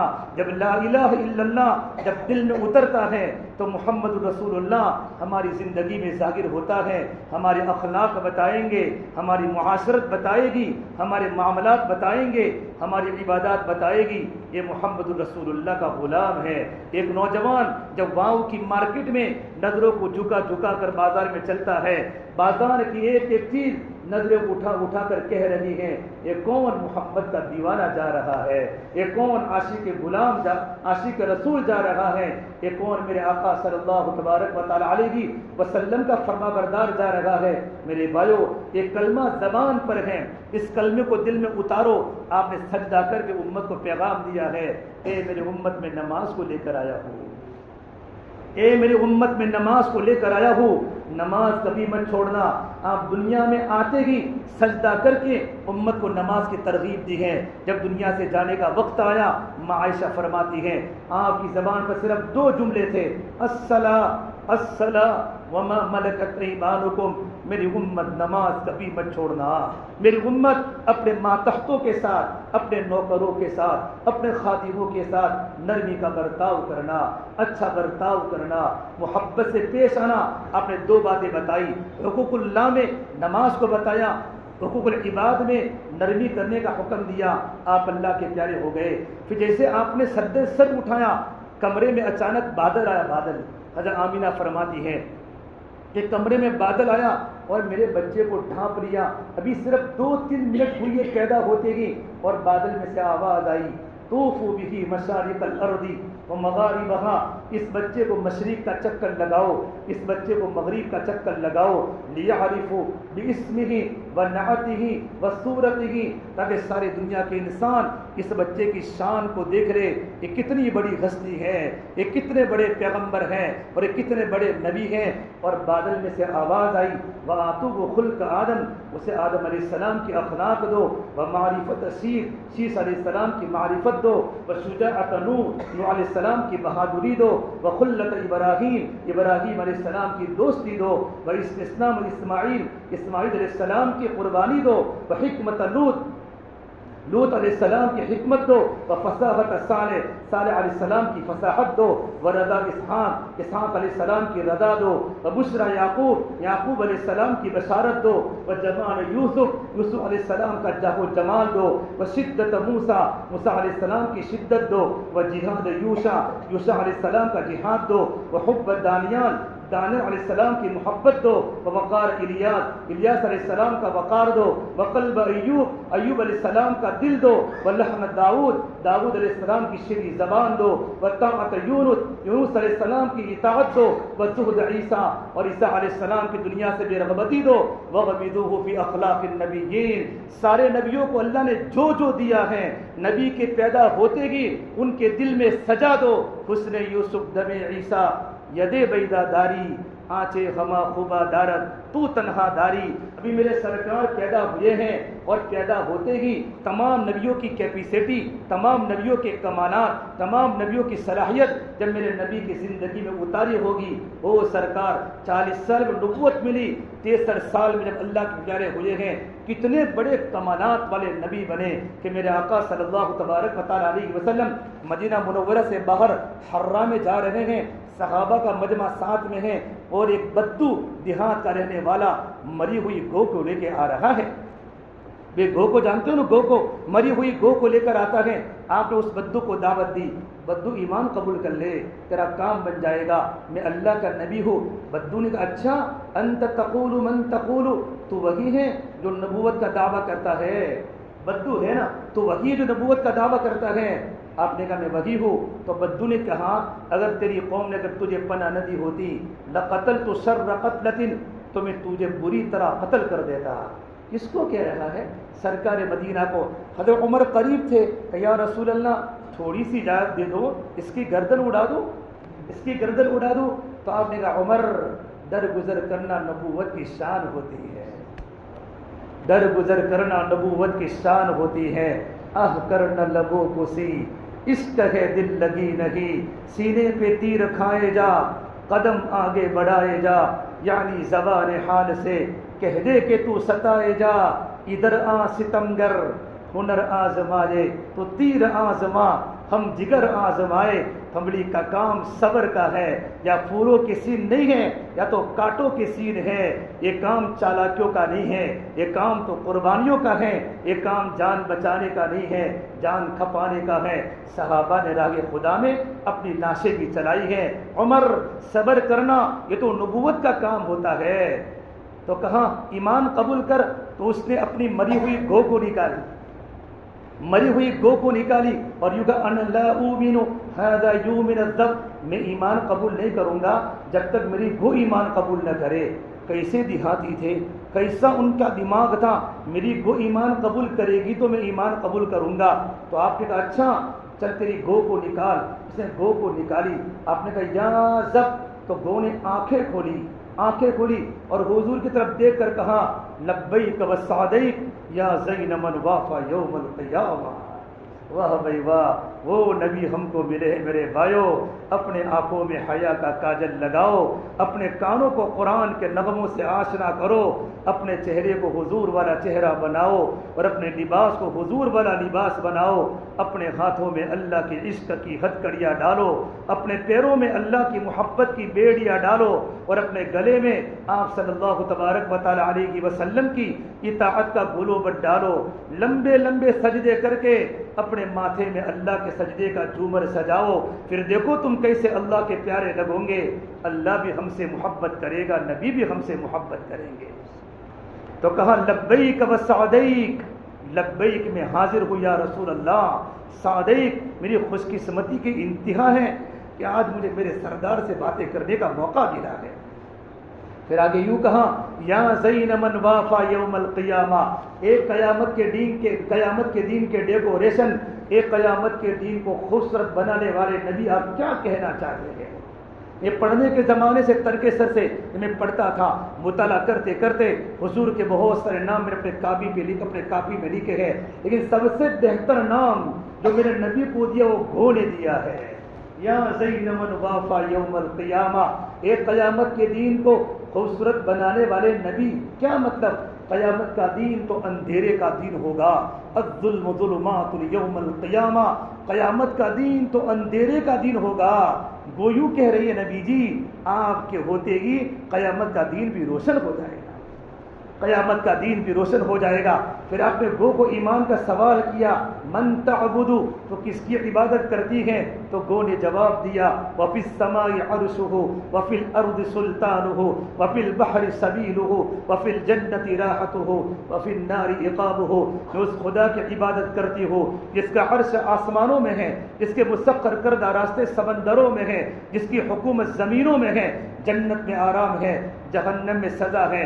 پھر آپ نے پوچھا من انا، میں کون ہوں؟ تو گو نے جواب دیا انت خاتم النبیین وانت امام الانبیاء، انت طٰہٰ، انت یاسین، انت مزمل، انت مدثر، آپ تو نبیوں کے نبی ہیں، نبیوں کے سردار ہیں، خاتم النبیین ہیں، چادر اوڑھنے والے نبی ہیں، کالی کملے والے نبی ہیں، قد افلح من صدقک، آپ کی باتوں کے ماننے والے کامیاب ہیں، وقد خاب من کذبک، اور آپ کی باتوں کو ٹھکرانے والے ناکام ہیں۔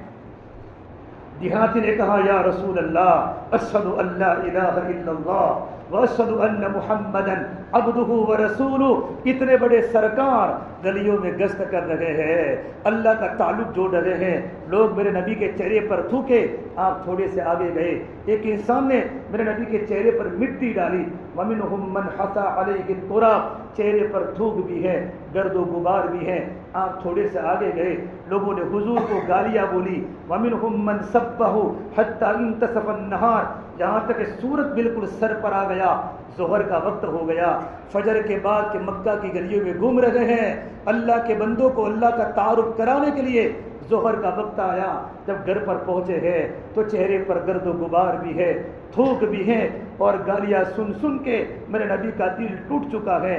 آپ کی بڑی بیٹی زینب نے دیکھ لیا میرے ابا غمگین ہے، چہرے پر تھوک ہے، پیالے میں پانی لے کر آئی، فاقبلت جاریہ بعصٍ من ماء، پیالے میں پانی کو لا کر میرے نبی کے چہرے کو دھونے لگی، چہرہ دھوتے دھوتے زینب رو پڑی، اشکبار ہو گئی۔ جب سرکار مدینہ نے اپنی بیٹی کو تڑپتا ہو جائے دیکھا تو آپ بھی رو پڑے کہ میری بیٹی زینب تم مت رو، اللہ پاک تیرے ابا کی آسمانوں پر حفاظت کر رہا ہے۔ میرے بھائیو ہم کو اللہ نے وہ نبی دیا ہے تو اللہ فرماتے یا ابن آدم قسمت لک رزقک فلا تتعب، اے میرے بندے میں نے تیری روزی کو تقسیم کر لیا ہے، تو زیادہ اپنے آپ کو روزی کے پیچھے مت تھکا، ان انت رضیت بما قسمتہ لک ارحت قلبک وبدنک، اللہ فرماتے ہیں اگر تو میری تقسیم شدہ روزی پر راضی ہو گیا تو میں تیرے دل میں بھی آرام بھر دوں گا، میں تیرے جسم بھی آرام میں بھر دوں گا، لیکن اگر تو میری تقسیم شدہ روزی پر راضی نہ رہا، بس کماتا رہا، رات کو بھی اور دین کو بھی نمازیں چھوڑتا رہا، اللہ کے دین کے تقاضوں کو توڑتا رہا، تو اللہ فرماتے ہیں فبعزتی و جلالی، میرے عزت کی قسم، میرے جلال کی قسم، لأسلطن علیک الدنیا، میں تجھ پر دنیا کو مسلط کر دوں گا، ترکض فیہا رکض الوحوش فی البریہ، تو اس طریقے پر دنیا کے پیچھے بھاگے گا جس طریقے پر جنگلی جانور مارے بھوک کے جنگلوں میں دوڑتے ہیں، اتنا بھاگنے کے باوجود تجھے اتنا ہی ملے گا جتنا کہ مقدر ملتا ہے۔ اس سے میرے بات کو ختم کرتا ہوں، مجھے لمبا سفر بھی کرنا ہے، ہم اللہ کی تقسیم شدہ روزی پر راضی رہے، دیکھو مقدر کی روزی تو اللہ ہر ایک کو دے گا، مقدر کی روزی پٹیل کو بھی دے گا، مسلمان کو بھی دے گا، شرابی کو بھی دے گا، نمازوں کو بھی دے گا، رات کو ناچنے والوں کو بھی دے گا، رات کو نماز پڑھنے والے کو بھی دے گا، مقدر کی روزی اللہ ہر ایک کو دے گا، لیکن برکت والی روزی اللہ صرف کس کو دے گا؟ جس کی زندگی میں دو باتیں ہوگی، ایمان ہوگا اور تقوی ہوگا۔ قرآن میں اللہ نے کہا وَلَوْ أَنَّ أَهْلَ الْقُرَىٰ آمَنُوا وَاتَّقَوْا لَفَتَحْنَا عَلَيْهِمْ بَرَكَاتٍ مِّنَ السَّمَاءِ وَالْأَرْضِ، اگر یہ واو والے صرف 2 لائن کی محنت کرے، 2 لائن کی محنت کرے، زندگی میں ایمان کو مضبوط کر لے، ایمان بنے گا دعوت سے، ایمان بنے گا تو اعمال بنیں گے، اعمال بنیں گے تو اخلاق بنیں گے، اخلاق بنیں گے تو معاشرہ پاکیزہ بنے گا، ایمان پر محنت کر لے اور تقوی پر اپنے دل میں خدا کا ڈر پیدا کر لے۔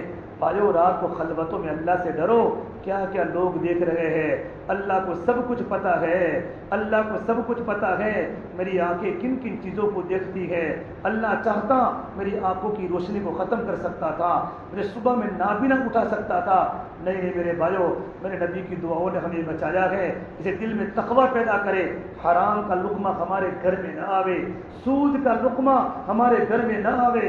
حضرت وہی جیسا فرماتے تھے لقمہ سمندر کے خیالات بنی، جیسا لقمہ ہوگا ویسے خیالات بنیں گے، لقمہ حلال کا ہے، خیالات حلال کے بنیں گے، لقمہ جیسا ہوگا آنکھوں کا دیکھنا وہی ہوگا، اگر لقمہ گندا ہے پورا بدن کا وجود اللہ تعالیٰ کی نافرمانی میں چلے گا۔ اس سے میرے بھائیو ہماری ذمہ داری ہے، ایمان اور تقوی پیدا کرو گے تو اللہ تبارک و تعالیٰ کا وعدہ ہے لفتحنا علیہم برکات من السماء والارض، اللہ تعالیٰ آسمان و زمین سے برکتوں کے دہانے کھول دے گا۔ برکتاً برکت غیر مسلموں کو برکت کا پتہ نہیں ہوتا، برکت صرف ایمان والوں کو ملتی ہے اور ایمان اور تقوی کے راستے سے ملتی ہے۔ وقت زیادہ ہو جائے گا، اللہ کے نبی کے زمانے میں برکتوں کا وجود تھا، صحابہ کی زندگی میں برکتوں کا وجود تھا۔ ایک واقعہ سنا کر بات کو میں ختم کرتا ہوں۔ غزوہ خندق کے موقع پر آپ صلی اللہ تبارک و تعالیٰ علیہ وسلم بھی خندق کھود رہے ہیں، صحابہ کا مجمع خندق کھود رہا ہے، کھڈے کھود رہے ہیں۔ آپ فرماتے تھے اللہم لا عیش الا عیش الاخرہ، لوگوں زندگی اصل آخرت کی زندگی ہے، کہ اللہ تو انصار کی مغفرت فرما، مہاجر کی مغفرت فرما۔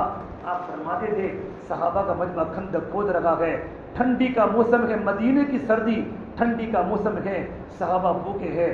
جابر بن عبداللہ فرماتے ہیں اتنے خطرناک حالات تھے، پورا کفر مسلمانوں کو ختم کرنے آیا تھا، مدینہ منورہ میں اندر یہودی سے خطرہ تھا۔ قرآن میں اللہ تبارک و تعالیٰ نے منظر کھینچا ہے وَبَلَغَتِ الْقُلُوبُ الْحَنَاجِرَ وَتَظُنُّونَ بِاللَّهِ الظُّنُونَ هُنَالِكَ ابْتُلِيَ الْمُؤْمِنُونَ وَزُلْزِلُوا زِلْزَالًا شَدِيدًا۔ صحابہ کرام اتنے خطرناک حالات تھے کہ ان کے کلیجے گلے کو آ چکے تھے۔ اتنے خطرناک حالات میں جابر بن عبداللہ فرماتے ہیں میں جب اللہ کے نبی کے پاس سے گزرا تو آپ کے پیٹ پر 2 پتھر تھے۔ پتھر کیوں باندھتے تھے معلوم ہے؟ جب انسان کو جب بھوک بہت زیادہ لگتی ہے نا تو اندر کی آنتیں انسان کو کاٹتی ہے، تو پتھر رکھنے کی بنیاد پر آنتیں تھوڑی کیا ہوتی ہیں پیڑ سے مل جاتی ہیں تو بھوک ذرا سی کم ہو جاتی ہے۔ صحابہ کے پیٹوں پر 1 پتھر ہے، سرکار مدینہ کے پیٹ پر 2 پتھر ہے۔ کاش سرکار کی زندگی ہمیں تھوڑی بھی مل جاتی، ہم نے ہمارے نبی کو چھوڑ دیا۔ علامہ اقبال نے روتے روتے کہا ہے کسی غم گسار کی محنتوں کا میں نے عجیب سلا دیا، جسے میرے غم نے بلا دیا اسے میں نے جی سے بلا دیا، میں تیرے مزار کی جالیوں کی محنتوں میں لگا رہا، تیرے دشمنوں نے تیرے چمن میں خیزہ کا جال بچھا دیا۔ عائشہ فرماتی ہے کہ میرے گھر پر میرے نبی کے سونے کی باری ہوتی تھی، آپ کو اتنی بھوک لگتی تھی، آپ رات کو کھڑے ہو جاتے تھے اور چارپائی کی لکڑی پر اپنے پیڑ کو لگا کر یہ الٹے ہو جاتے تھے۔ حضرت عائشہ فرماتی میں اکیلی گھر میں ہوتی تھی، فرماتی یا رسول اللہ آپ ایسا کیوں کرتے ہیں؟ کہ عائشہ بہت بھوک لگی ہے، برداشت نہیں۔ جس کے صدقے میں اللہ نے آسمان کو بنایا ہو وہ نبی کی بھوک کتنی ہے، عائشہ فرماتی میں دیکھ نہیں سکتی تھی۔ نبی کے پیٹ پر 2 پتھر ہے۔ جابر بن عبداللہ فرماتے ہیں میں جلدی سے دوڑا مدینے میں، اپنی بیوی کو پوچھا گھر میں کچھ ہے؟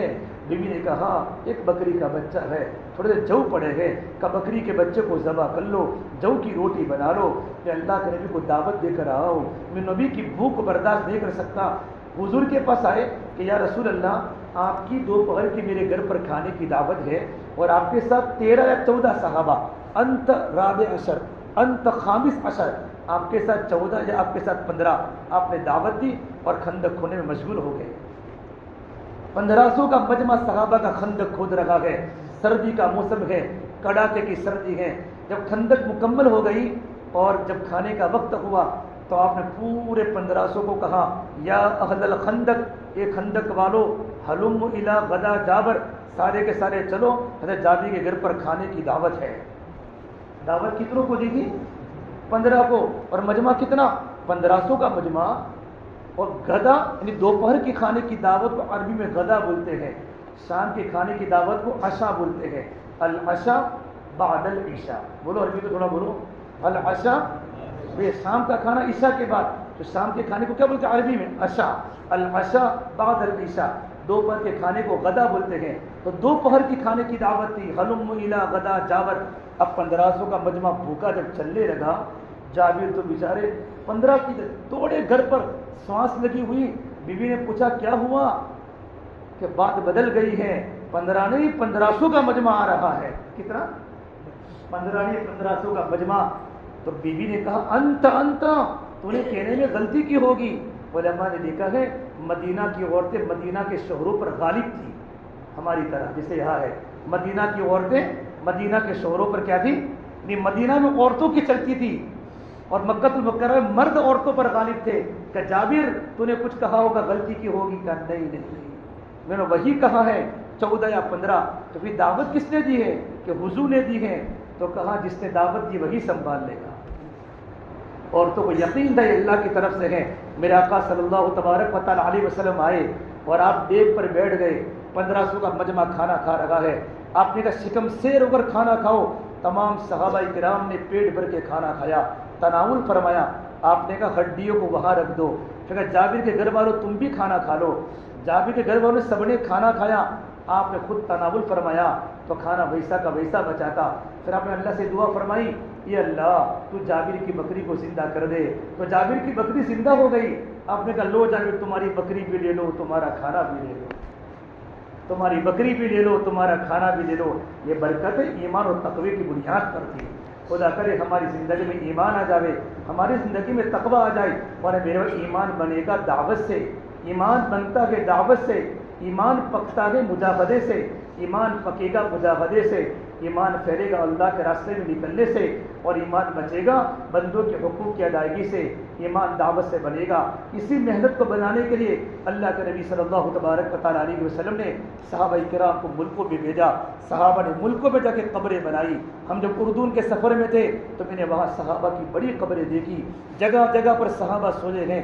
ایک جبل غوری پر معاذ بن جبل ہیں، ان کا بیٹا عبد الرحمن بھی ہے، شرحبیل بن حسنہ بھی ہے، زرہ بن ازور بھی ہے، زما بن ثعلبہ بھی ہے، قعقاع بن عمر تمیمی بھی ہے، اور غزوہ مؤتہ وہاں ہوا تھا، 3 قبریں ساتھ میں تھی۔ زید بن حارثہ بھی ہے، جعفر طیار بھی ہے، ابن رواحہ بھی ہے۔ جب میں نے ان کی سیرت پڑھی اتنا رونا ہے اللہ کی قسم۔ ان کے چھوٹے چھوٹے بچے مدینہ منورہ میں تھے، آج مدینے سے ہزاروں میل اردن کی پہاڑی پر صحابہ سوئے ہوئے ہیں۔ شرحبیل بن حسنہ نوجوان صحابی ان کی قبر وہاں بنی ہوئی ہے۔ میرے آقا صلی اللہ تبارک و تعالیٰ علیہ وسلم نے تمام صحابہ کرام کی جانیں اللہ کے راستے میں لگوائی، جن کے پاس مال تھا ان کا مال اللہ کے راستے میں لگوایا، ہر ایک کی جانیں لگوائی۔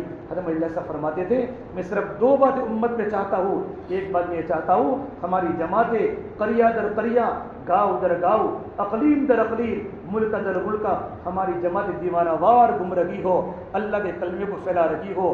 دوسری بات میں یہ چاہتا ہوں ہر ساتھی کی تمنا اللہ کے راستے میں شہادت کی ہو۔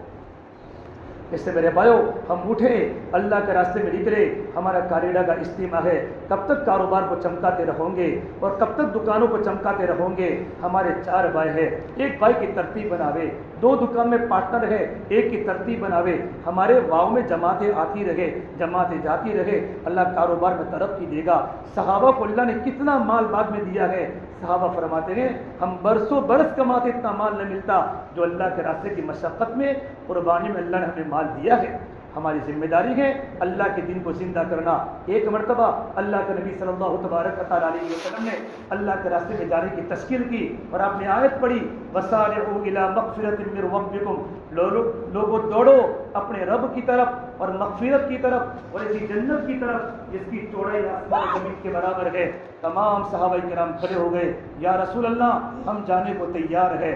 ماں بیٹے کو بھیج رہی ہے، بیوی شوہر کو بھیج رہی ہے، بہن بھائی کو بھیج رہی ہے۔ صحیح بخاری کی روایت، ایک صحابی کونے میں بیٹھے تھے، اقربا، آپ نے کہا اقربا تم کو نہیں جانا؟ وہ خاموش بیٹھے تھے۔ اقربا مدینہ منورہ کے دیہات میں رہتے تھے، گھر پر آئے، ان کا ایک چھوٹا سا بیٹا حضرت بشیر تھا، نہ ان کے کوئی بھائی تھے، نہ بشیر کے کوئی بھائی تھے، نہ کوئی بچی تھی، اکیلے باپ بیٹے دونوں تھے۔ بیٹے کا بیٹا صحابہ کرام اللہ کے راستے میں جا رہے ہیں، آپ نے ان کے اللہ کے راستے میں جانے کی تشکیل کی ہے۔ بیٹا میرا بھی دل میں ارادہ ہے، تم مدینے کے دیہات میں رہتا ہے، تجھے کھلانے والا کوئی نہیں، تجھے پہنانے والا کوئی نہیں۔ بیٹا صحابی کا بیٹا تھا، ابا آپ اللہ کے راستے میں چلے جاؤ، مجھے اللہ کے حوالے کر دو، اللہ مجھے کھلائے گا۔ بیٹے کی بات مان کر ابو تیار ہوئے ہیں۔ حضرت بشیر فرماتے ہیں اقربا نے مجھے، میرے ابا نے مجھے اونٹنی پر بٹھایا، باپ اور بیٹے دونوں اونٹنی پر بیٹھے بیٹھے جب مدینہ کا آخری پوائنٹ آیا اپنے بیٹے کو اتارا کہ بیٹا میں اللہ کے راستے میں جا رہا ہوں۔ بیٹے نے یوں کہا ابا جان تمہارا وقت اب پورا ہو جائے، جلدی سے واپس آنا، میں مدینہ منورہ میں دیہات میں اکیلا ہوں۔ حضرت بشیر فرماتے ہیں میرے ابا اللہ کے راستے میں چلے گئے، میں روزانہ اپنے ابا کے آنے کا انتظار کرتا، میرے ابو آج آئیں گے کل آئیں گے۔ لمبا وقت گزرا، میں نے دیکھا آپ صلی اللہ تبارک و تعالیٰ علیہ وسلم صحابہ کے مجمع کے ساتھ آ رہے ہیں۔ میں دوڑا، چھوٹا سا بچہ 8 سال کا تھا، میرے نبی کے ہاتھوں کو پکڑا، ادھر دیکھا تو ابو نہیں، ادھر دیکھا تو ابو نظر نہیں آئے۔ کہ یا رسول اللہ این ابی، میرے ابو کہاں ہے؟ تو آپ نے اپنی گردن کو جھکا لیا۔ حضرت بشیر فرماتے میں نے یوں کہا لقد علمت ان ابی قد استشهد یا رسول اللہ، یہ اللہ کے نبی صلی اللہ تبارک و تعالیٰ علیہ وسلم یقین ہو گیا مجھے میرے کہ میرے ابا اللہ کے راستے میں شہید ہو چکے ہیں، میرے ابا گردن کٹوا چکے ہیں۔ اللہ کے نبی کا ہاتھ چھوڑا، درخت کے نیچے بیٹھ گئے اور اللہ کو پکار کے یوں کہا یا اللہ میرے ابو بھی نہیں، میرے امی بھی نہیں، من یطعمونی، کون مجھے کھانا کھلائے گا، کون مجھے پانی پلائے گا؟ اتنا کہنا تھا، صحابہ میں رونے کا کوہرام مچ گیا۔ میرے آقا صلی اللہ تبارک و تعالیٰ علیہ وسلم تشریف لائے، کہا اما تردا، سر پر ہاتھ رکھ کر فرمایا اما تردا یا بشیر ان ابا کا محمد وان ام کا عائشہ، بیٹے کیا اس بات پر راضی نہیں ہے کہ تیرے ابا محمد صلی اللہ علیہ وسلم ہو اور تیری ماں عائشہ صدیقہ رضی اللہ عنہا ہو؟ کتنا کہنا تھا کہ بشیر خاموش ہو گئے۔ میرے بھائی قربانی اللہ کو بہت پسند ہے، کچھ مٹتے ہیں تو کلیوں کو وجود ملتا ہے اور کچھ پتھر زمین میں دفن ہوتے ہیں تب جا کر عمارت کو رنگ ملتا ہے۔ یہ دین ہمارے واؤ میں سے نہیں آیا، اس کے پیچھے بڑے صحابہ کا خون گرا ہے، جوان جوان عورتیں بیوہ ہوئی ہے، چھوٹے چھوٹے بچے یتیم ہوئے ہیں۔ مولانا عمر صاحب پالمپوری فرماتے تھے بلند اپنے اخلاق کرتا چلا جا، زمانے کے دلوں میں اترتا چلا جا، ادھر زخم پہ زخم کھاتا چلا جا، ادھر سارے عالم پہ چھاتا چلا جا، دنیا تجھ کو یاد کر کر کے روے تو دنیا سے مسکراتا چلا جا۔ کہ تیری قربانی کو دیکھ لوگ اپنے آنکھوں سے آنسو بہاتے ہو۔ اس سے میرے بھائیو وقت کافی ہو چکا ہے، ہماری ذمہ داری ہے، ہمارا مجمع 150 ہمارے گاؤں میں مکان ہے، ہماری جماعتیں 150 بننی چاہیے، ہر گھر سے باری باری فرد اللہ کے راستے میں نکلے، اللہ کے راستے میں نکلوں گے اللہ کی رحمتیں ہمارے گھروں پر اور ہماری بستی میں متوجہ ہوگی۔ اب بتاؤ اس کے لیے کون کون تیاری؟ میرے بھائیو اپنے ناموں کو ظاہر کریں، ہمت کرے ساتھی۔ اللہ پاک ہمیں کی توفیق عطا فرمائے. اللهم لك كله ولك الخير كله وإليك يرجع الأمر كله. اللهم صل على سيدنا محمد وعلى آل سيدنا محمد وبارك وسلم. ربنا ظلمنا انفسنا وان لم تغفر لنا وترحمنا لنكونن من الخاسرین. اے اللہ ہمارے گناہوں کو معاف فرما, خطایا سے درگزر فرما, سیئات و حسنات سے مبدل فرما. اے اللہ تیرا تعلق ہم سب کو نصیب فرما, میری ذات عالی سے ہونے کا یقین زندگی میں پیدا فرما. یہ اللہ تو ہم سے راضی ہو جا, ہمیں اپنے آپ سے راضی فرما لے. یہ اللہ کو ہمارا بن جا, تو ہمیں اپنا بنا لے. اے اللہ پوری امت کی پوری مغفرت فرما, امت کی جان کی مال کی عزت کی آبرو کی حفاظت فرما. اے اللہ امت کی پریشانی کو دور فرما, امت کے حالات کو درست فرما. یہ جتنا مجمع بیٹھا ہوا ہے مولا, اس پورے مجمع کو تیری دین کی محنت کا قبول فرما, ان کا نکلنا کو آسان فرما. میرا ہمت عطا فرما. ہر ایک دل میں ارادہ ہے, ہر ایک دل میں صحیح نیت ہے, نہ کچھ مجبوریاں ہیں, نہ ان کی مجبوریوں کو ختم فرما. وقت پر نکلنا آسان فرما. چار میروں کی جماعت روانہ ہو رہی ہو, چلے کی جماعت یہاں سے بن رہی ہو, بیرون کے تقاضے, بیرون کے لائن ساتھی یہاں بہت موجود ہے میرے مولا. بیرون کے تقاضے یہاں سے پورے ہو رہے ہو, اسی غیر میں شکل وصول سے پیدا فرما. ہماری مسجد کو نماز سے آباد فرما, قرآن کی تلاوت سے آباد فرما, گھر گھر میں تعلیم کو زندہ فرما. ہماری جوانوں کی جوانی کی حفاظت فرما, ہماری بچیوں کی عزتوں کی حفاظت فرما. پریشان حال کی پریشانی کو دور فرما. بیماروں کو شفا کاملہ دائمہ عاجلہ مستمر عطا فرما. میرے اس پورے مجلس کو قبول فرما. ان کے دل میں جو جائز تمنا ہو, ان تمام کی جائز تمنا کو پورا فرما. پوری امت کی پوری مغفرت فرما. امت کی جان کی مال کی عزت کی حفاظت فرما. امت کی پریشانی کو دور فرما, امت کے حالات کو درست فرما. ہماری دعا کو اپنے فضل و کرم سے پیارے حبیب محمد مصطفیٰ سرور کونین سرکار دو عالم صلی اللہ تبارک و تعالی علیہ وسلم کے صدقے طفیل ہم سب گنہ گاروں کی دعاؤں کو رب العالمین اپنی بارگاہ میں قبول فرما. ربنا تقبل منا انك انت السميع العليم. صلی اللہ تعالی علی خیر خلقه محمد وعلى آلہ وصحبہ اجمعین برحمتک.